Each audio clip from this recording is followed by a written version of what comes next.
use yung boneless chicken thighs din. Pwede yung gamitin yung yung ika. Excuse me.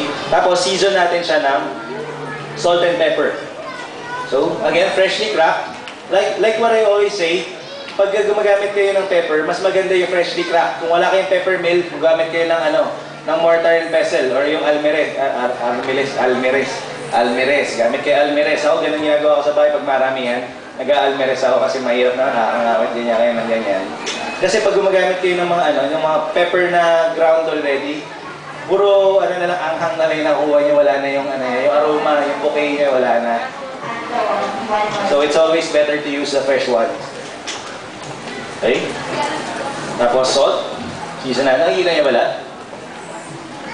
So itong ganitong chicken parmesan, nakita niyo, whole chicken breast yan eh.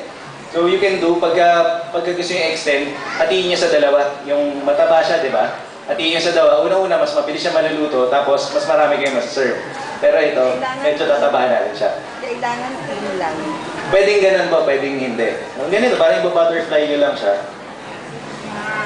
Okay, palidumi kasi yung chopping board ko, kaya balik na rin natin. Kasi gagamitin ko siya mamaya, ang chop natin. So, nakita yung mataba siya, di ba? So, i-butterfly nyo lang siya. If you want.